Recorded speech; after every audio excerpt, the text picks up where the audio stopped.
Hi hello എല്ലാവർക്കും നമസ്കാരം.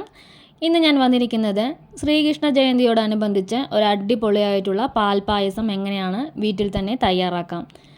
നമുക്ക് വീഡിയോ കണ്ടു നോക്കാം. വീഡിയോ സ്കിപ്പ് ചെയ്യാതെ കണ്ടാൽ മാത്രമേ ഇതിൻ്റെ ഡീറ്റെയിൽസ് എല്ലാം വിട്ടുപോകാതെ മനസ്സിലാകുകയുള്ളൂ. അപ്പോൾ വീഡിയോയിലോട്ട് പോകാം. ഞാനിവിടെ എടുത്തിരിക്കുന്നത് KG സേമിയാണ്. ഇത് വറുത്ത സേമിയ ആയതുകൊണ്ട് നമ്മൾ പാനിൽ നെയ്യെല്ലാം ഒഴിച്ച് വറുത്ത് സമയം കളയേണ്ട ആവശ്യമില്ല. ഇത് ഞാനത് 1/2 കപ്പോളമാണ് എടുത്തിരിക്കുന്നത്. ഒരു പാക്കറ്റ് 1/2 കിലോൻ്റെ ആണ്. അതിൽ ഞാൻ 1/4 കിലോ സേമിയാണ് ഞാനിവിടെ എടുത്തിരിക്കുന്നത്. അതിന് 1/2 ലിറ്റർ പാലാണ് ഞാനിവിടെ എടുത്തിരിക്കുന്നത്. 1/2 ലിറ്റർ പാൽ ഒരു പാൻ അടുപ്പത്തോട്ട് വെച്ച് അതിലേക്ക് ഒഴിച്ചു കൊടുക്കാം.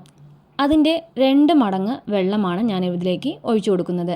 ഏത് പാത്രത്തിലാണോ 1/2 ലിറ്റർ പാൽ എടുത്തത് അതേ അളവിൽ തന്നെ 2 പാത്രം വെള്ളം ഒഴിച്ചു കൊടുക്കാം. ഇത് നല്ലതുപോലെ ഒന്ന് ഇളക്കി തിളപ്പിച്ചെടുക്കണം. ഇപ്പോൾ മീഡിയം ഫ്ലെയിമിൽ തന്നെയാണ് ഇത് നമ്മൾ കുക്ക് ചെയ്തെടുക്കുന്നത്. 10 മുതൽ 15 മിനിറ്റ് വരെ നല്ല രീതിയിൽ തന്നെ വെട്ടി തിളച്ച് വന്നാൽ മാത്രമേ നമ്മളുടെ പായസത്തിന് നല്ലൊരു ടേസ്റ്റ് ഉണ്ടാവുകയുള്ളൂ. ഇപ്പോൾ തിള വന്നുകൊണ്ടിരിക്കുകയാണ്. നല്ലതുപോലെ ഒന്ന് ഇളക്കി കൊടുക്കണം, ഇല്ലെങ്കിൽ അടി പിടിക്കാനുള്ള ചാൻസും ഉണ്ട്. പൊങ്ങി താഴെയെല്ലാം പോകാനും ചാൻസ് ഉണ്ട്. അതുകൊണ്ട് തന്നെ ഇതേപോലെ തിള വരുമ്പോൾ നല്ലതുപോലെ ഒരു കരണ്ടി ഉപയോഗിച്ച് ഇതേപോലെ ഒന്ന് ഇളക്കി കൊടുക്കാം. ഇനി നമ്മളിതിലേക്ക് ചേർത്ത് കൊടുക്കുന്നത് സേമിയയാണ്. നല്ല രീതിയിൽ വെള്ളവും പാലും വെട്ടി തിളച്ചതിന് ശേഷം മാത്രം സേമിയ ചേർത്ത് കൊടുക്കുക. ഞാനിപ്പോൾ സേമിയ ചേർത്ത് കൊടുത്ത് നല്ലതുപോലെ ഒന്ന് ഇളക്കി കൊടുക്കുന്നുണ്ട്. സേമിയ നല്ല രീതിയിൽ വെന്ത് വന്നിട്ട് മാത്രമേ നമ്മൾ പഞ്ചസാര ഇതിലേക്ക് ചേർത്ത് കൊടുക്കാൻ പാടുകയുള്ളൂ. ഇല്ലെങ്കിൽ സേമിയ വെന്ത് കിട്ടാൻ കുറച്ച് സമയമെടുക്കും. അതുകൊണ്ട് തന്നെ സേമിയ നല്ലതുപോലെ തന്നെ വെന്ത് വന്നതിന് ശേഷം പഞ്ചസാര ചേർത്ത് കൊടുക്കുക. പലരും പല വിധത്തിലാണ് പാൽപ്പായസം തയ്യാറാക്കുന്നത്.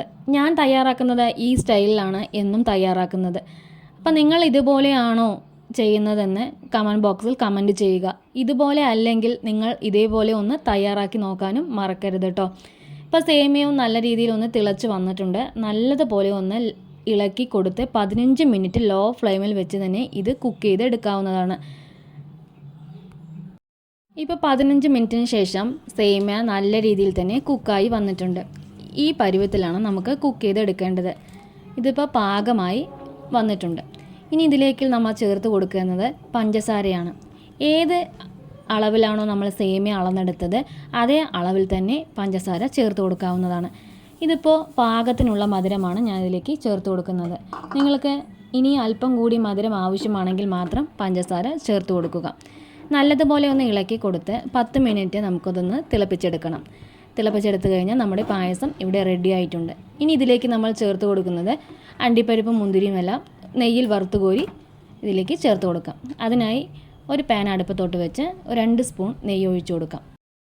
ഇനി ഇതിലേക്ക് അണ്ടിപ്പരിപ്പും ബദാം ചെറുതായി നുറുക്കിയതും ഇതിലേക്ക് ചേർത്ത് കൊടുക്കാം. ഇനി നല്ലതുപോലെ ഒന്ന് ഇളക്കി കൊടുക്കണം.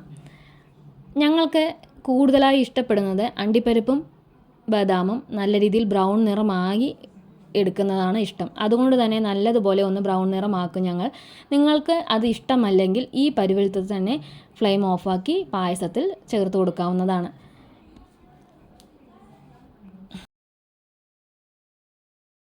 ഞങ്ങൾ ഈ പരുവത്തിലാണ് എപ്പോഴും വറുത്തുകോരി എടുക്കുക. ഇനി പായസത്തിലേക്ക് ചൂടാറിയതിന് ശേഷം ഇതിലേക്ക് ഒഴിച്ചു കൊടുക്കാം. ഇപ്പോൾ നമ്മുടെ ശ്രീകൃഷ്ണ ജയന്തിയുടെ പാൽപ്പായസം ഇവിടെ റെഡി ആയിട്ടുണ്ട്. ഇത് സേമിയ ഉപയോഗിച്ച് മാത്രമല്ല, നമ്മൾ പച്ചരി ഉപയോഗിച്ച് കുത്തരി ഉപയോഗിച്ച് നമുക്കിത് ചെയ്തെടുക്കാവുന്നതാണ്. അപ്പോൾ നിങ്ങൾക്ക് പാൽപ്പായസത്തിൻ്റെ റെസിപ്പി ഇഷ്ടമായാൽ എൻ്റെ ചാനലൊന്ന് സബ്സ്ക്രൈബ് ചെയ്ത് ഓൾ എന്ന ബെല്ലൈക്കൺ എനേബിൾ ചെയ്യാൻ മറക്കരുത് കേട്ടോ.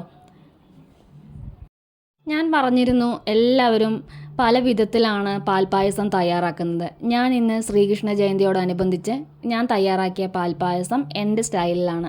ഇത് നിങ്ങൾക്ക് ഇഷ്ടമായാൽ എൻ്റെ ചാനലിന് ഒരു ലൈക്കും കമൻറ്റും മറക്കാതെ ചെയ്യുക. നിങ്ങൾക്ക് ഈ പാൽപ്പായസം ഇഷ്ടമായാൽ നിങ്ങളും തീർച്ചയായും നിങ്ങളുടെ വീട്ടിൽ തയ്യാറാക്കി നോക്കുക. അപ്പോൾ എല്ലാവർക്കും താങ്ക് യു ഫോർ വാച്ചിങ്.